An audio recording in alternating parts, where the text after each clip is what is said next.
pemirsa, Anda masih bersama kami dalam Kominfo Newsroom. Pemirsa, BMKG memprediksi Indonesia akan memasuki cuaca ekstrim pada masa pancaroba.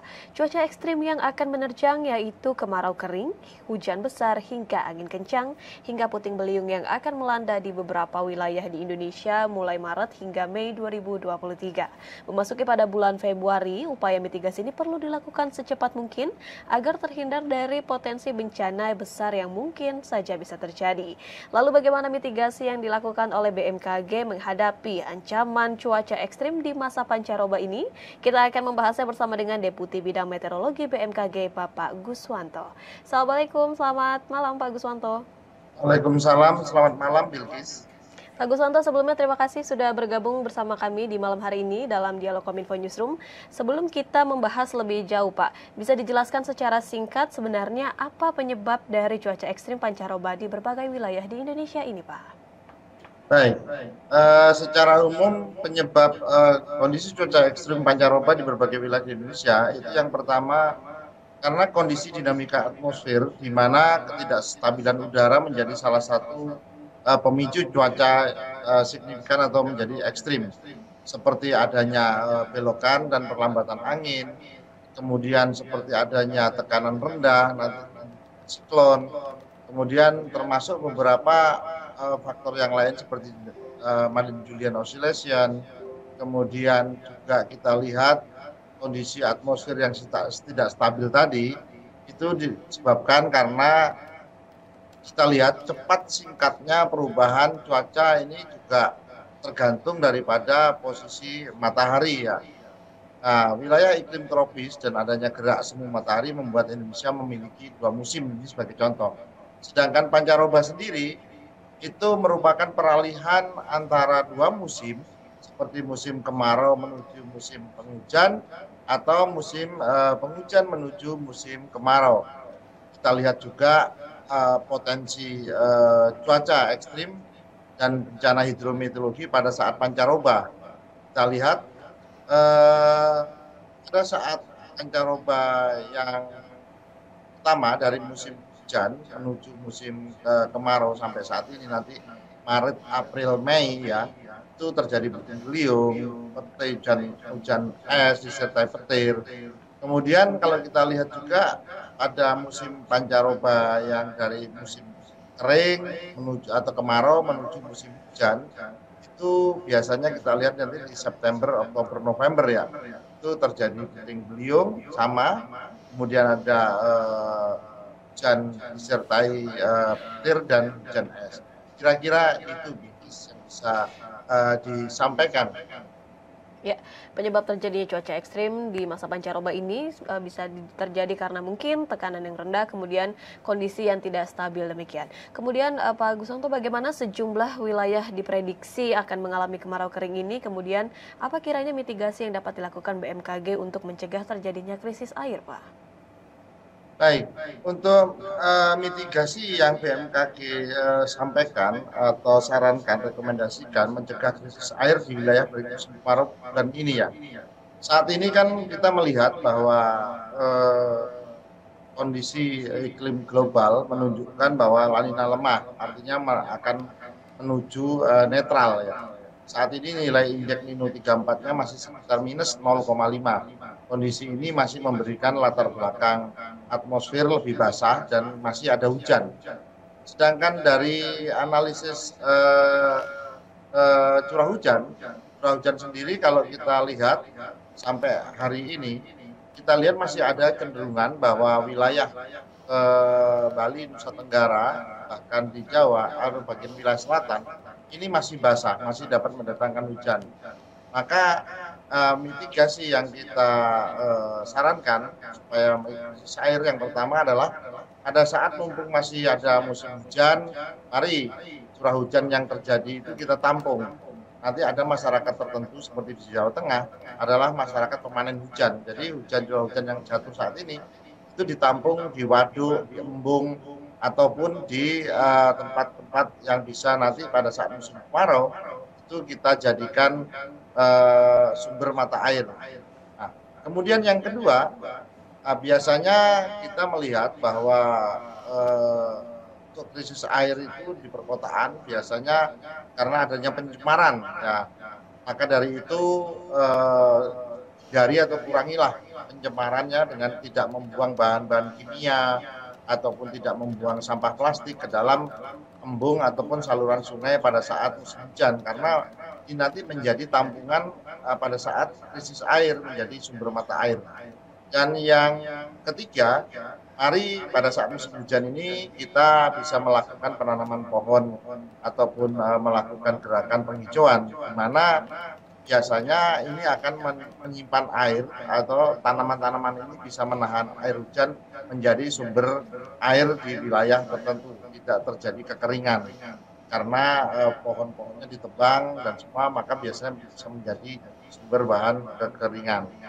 Dan yang terakhir keempat, tidak melakukan pembakaran hutan dan lahan. Ini penting sekali ya. Jadi jangan sampai kita melakukan pembakaran hutan dan lahan dan ini akan menyebabkan mempengaruhi sumber mata air terutama di daerah gambut ya. Daerah gambut itu biasanya dia akan menyimpan air hujan pada saat musim hujan. Tapi kalau gambut ini sudah terbakar, maka pada saat musim kemarau dia tidak bisa menyimpan air hujan yang ada di dalamnya sehingga kita bisa terjadi krisis air. Kira-kira itu yang bisa kami sampaikan. Baik, selain cara mitigasi yang telah disebutkan tadi sebelumnya, namun tadi Bapak juga menyinggung mengenai masalah karhutla. Kemudian bagaimana koordinasi yang dilakukan oleh BMKG bersama dengan lembaga terkait untuk mencegah terjadinya karhutla di cuaca rentan ini saat ini, Pak? Kemudian mengingat juga bahwa Indonesia ini sebagai tuan rumah KTT ASEAN, bagaimana koordinasi antara BMKG dengan lembaga terkait, Pak? Ya. Kalau bicara tentang karhutla, koordinasi BMKG dengan lembaga lain untuk mencegah kebakaran hutan lahan, ini ada beberapa yang sudah kita secara rutin kita lakukan. Yang pertama adalah BMKG melakukan rilis tentang kapan prediksi musim kemarau, kapan musim hujan akan terjadi, dan di mana ada beberapa di Indonesia sekitar 7 atau 8 provinsi itu yang rawan terhadap karhutla. Misalkan kita lihat di Riau, Jambi, Sulsel, kemudian Kalbar, Kalteng, Kaltim, itu adalah daerah-daerah yang rawan terhadap kebakaran hutan dan lahan. Untuk itu kita sudah melakukan sosialisasi tentang informasi perakiraan musim hujan, musim kemarau. Kemudian kita lakukan lagi informasi secara rutin bulanannya. Dan kami juga yang kedua menggerakkan UPT-UPT BMKG yang ada di daerah. BMKG memiliki sekitar 180 UPT di daerah, unit pelaksana teknis di daerah. Misalkan kita lihat di Riau, kami memiliki 2, stasiun klimatologi dan stasiun meteorologi. Mereka harus melanjutkan sosialisasi tentang potensi ataupun dampak daripada kebakaran hutan dan lahan itu kapan bisa kita. Dan yang ketiga, kita bisa melakukan koordinasi dengan BRIN, kemudian dengan BNPB, dengan TNI AU untuk melakukan teknologi modifikasi cuaca. Ya. Ini apabila terjadi kebakaran hutan yang tidak bisa kita hindari, maka sebagai bencana, maka otomatis kita melakukan teknologi modifikasi cuaca untuk pemadaman. Nah, di samping itu kita juga mencegah jangan sampai pada saat terjadi kebakaran hutan itu terjadi transboundary haze dari asap lintas batas, misalkan dari wilayah terbakar menuju provinsi lain ataupun ke negara lain. Ini kita lakukan dengan workshop ataupun pertemuan koordinasi dengan Kementerian KLHK yang memang mengampu tentang kebakaran hutan dan lahan dan transboundary haze. Kita membantu saling koordinasi informasinya yang kita berikan kepada mereka, bagaimana cara menggunakannya. Kira-kira demikian. Ya, BMKG secara masif melakukan sosialisasi, kemudian memberikan press release mengenai cuaca yang rentan karhutlah saat kemarau itu seperti apa, dan menggerakkan UPT di BMKG di daerah tentunya, dan tentunya dengan melakukan koordinasi dengan lintas lembaga untuk teknologi modifikasi cuaca. Kemudian bagaimana dengan daerah yang diprediksi hujan lebat dan juga angin kencang? Apakah akan dilakukan semacam modifikasi cuaca juga, Pak? Jadi untuk teknologi modifikasi cuaca ini dilakukan ada dua hal yang berbeda. Kalau untuk pada saat musim hujan, untuk mencegah supaya suatu daerah itu tidak terjadi banjir karena intensitasnya yang begitu lebat, maka kita melakukan teknologi modifikasi cuaca untuk mempercepat jatuhnya hujan, yaitu dengan melakukan seeding atau penaburan serbuk NaCl di awan konvektif. Awan konvektif itu adalah awan-awan yang memiliki pertumbuhan menjulang ke atas, dan biasanya ini memiliki potensi curah hujan yang tinggi atau kita sebut awan cumulonimbus. Maka ini kita jatuhkan, hujan-hujan ini kita percepat hujannya di daerah sebelum masuk wilayah daratan suatu pulau. Misalkan di Jabodetabek, ini kita bisa jatuhkan di laut Jawa maupun selat Sunda. Namun kalau TMC dilakukan untuk kebakaran hutan dan lahan, maka TMC ini hujannya harus dijatuhkan di tempat di mana terjadinya kebakaran hutan dan lahan karena berfungsi untuk memadamkan. Karena apabila terjadi kebakaran gambut yang begitu dalam dan begitu luas, maka ini sulit dipadamkan dengan pemadaman yang biasa-biasa saja. Maka curah hujan yang lebat akan bisa memadamkan sampai kedalaman tertentu, misalkan 10 meter, karena gambut ini memiliki karakteristik kalau disiram air itu tidak langsung padam, dia masih memiliki bara yang tersimpan. Kalau tidak basah sepenuhnya, maka dia tidak akan padam.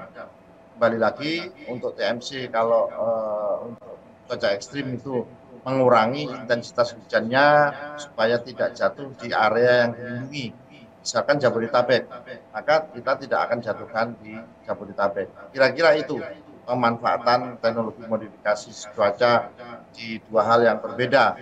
Tapi dua hal yang berbeda itu juga harus memperhatikan aspek kelestarian lingkungan. Kan tidak mungkin nanti hujan tidak dijatuhkan di daratan, dari mana nanti sumber air selanjutnya.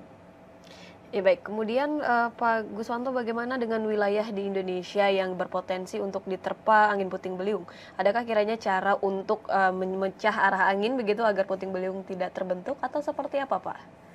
Ya, kalau terkait puting beliung ini agak sedikit dicermati lebih jauh, karena puting beliung ini adalah suatu gerakan angin dengan kecepatan acak, ya, dia bisa memutar dan waktunya tidak lama, biasanya kurang dari 30 menit atau 15 menit. Dan kalau dia terjadi di daratan dinamakan puting beliung, kalau dia di lautan atau di sekitar danau dinamakan water spout, ya. Nah, kita lihat identifikasi awalnya adalah biasanya adanya awan cumulonimbus. Nah, karena pemanasan dan energi kinetik yang terjadi di situ, maka akan membentuk angin berputar seperti belalai. Nah, ini kita masih belum bisa untuk menghilangkan terjadinya puting beliung. Bahkan mendeteksi pun ini juga masih ada, sudah kita lakukan beberapa yang durasinya agak lama bisa kita lakukan. Tapi kalau durasinya yang singkat, hanya 1 menit, itu tidak bisa terdeteksi.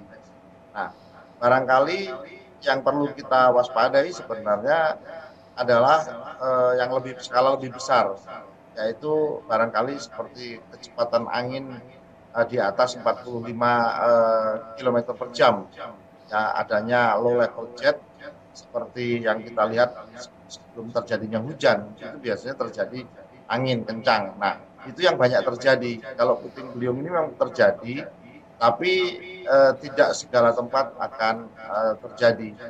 Jadi masih kalau dibandingkan dengan angin kencang, itu lebih banyak angin kencang dari sisi datanya yang kejadian. Demikian. Terakhir Pak, bisa disampaikan imbauan kepada masyarakat apa yang sebaiknya dilakukan sebelum cuaca ekstrim ini terjadi? Baik, himbauan yang bisa disampaikan kepada masyarakat dari BMKG, yaitu yang pertama masyarakat agar tetap waspada terhadap potensi cuaca ekstrim yang menyebabkan terjadinya bencana hidrometeorologi berupa banjir, banjir bandang, tanah longsor, angin kencang, angin puting beliung di baik musim kemarau, baik musim pancaroba, baik musim penghujan. Ini tetap kita waspada, tidak boleh kita meremehkan. Terutama untuk daerah atau masyarakat yang berada dan tinggal di daerah rawan bencana hidrometeorologi.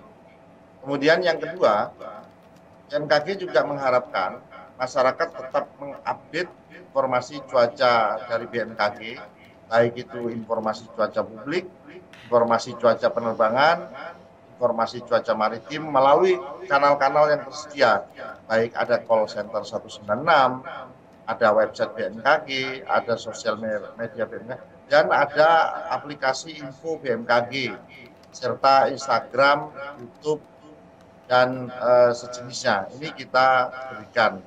Boleh juga datang ke UPT-UPT BMKG di daerah, jadi langsung mendatangi meminta informasi apa yang terjadi tentang perakiraan cuaca ke depan, itu bisa langsung ke sana. Yang ketiga, BMKG juga menghimbau kepada masyarakat agar lebih mengenali lingkungan dan potensi bencana di lingkungan tempat tinggalnya. Maksud kami adalah karena salah satu upaya mitigasi yang sesungguhnya itu adalah dengan memahami cuaca dan lingkungan tempat tinggal. Terkadang hujan tidak ekstrim, tapi bisa menyebabkan banjir karena lingkungannya yang cekung, atau lingkungannya bantaran air, bantaran sungai, atau lingkungan kita bertempat tinggal di sebuah lereng. Nah, sehingga ini dapat mengurangi dampak yang ditimbulkan akibat bencana hidrometeorologi pada waktu-waktu tertentu. Ini yang perlu kita. Jadi 3 itu yang kita sarankan, dan masih banyak lagi hal-hal kecil yang bisa dilihat barangkali dengan melakukan persiapan untuk kalau terjadi banjir, terjadi kita lakukan dengan tas bencana dan lain sebagainya. Itu hal-hal kecil yang secara pribadi bisa kita lakukan. Namun yang 3 saya sebutkan di depan itu adalah yang utama. Ya, waspada dan tidak boleh meremehkan akan cuaca ekstrim yang akan terjadi, terutama bagi masyarakat yang tinggal di daerah yang rawan hidrometeorologi. Kemudian masyarakat ini juga diimbau untuk terus update ya Pak, update cuaca dari kanal resmi BMKG, baik melalui call center maupun melalui aplikasi info BMKG. Dan terakhir, masyarakat diimbau untuk dapat lebih mengenal lingkungannya dan juga potensi bencana di tempat tinggalnya. Terima kasih banyak Pak Guswanto selaku Deputi Bidang Meteorologi BMKG yang telah bergabung bersama kami pada hari ini dengan tema mitigasi BMKG. Tangkal ancaman cuaca ekstrim. Terima kasih banyak Pak Guswanto, salam sehat selalu. Terima kasih kembali Bilqis, dan salam sehat selalu. Salam sehat selalu. Dan pemirsa, kami akan kembali dengan beragam informasi lainnya. Tetaplah bersama kami dalam Kominfo Newsroom.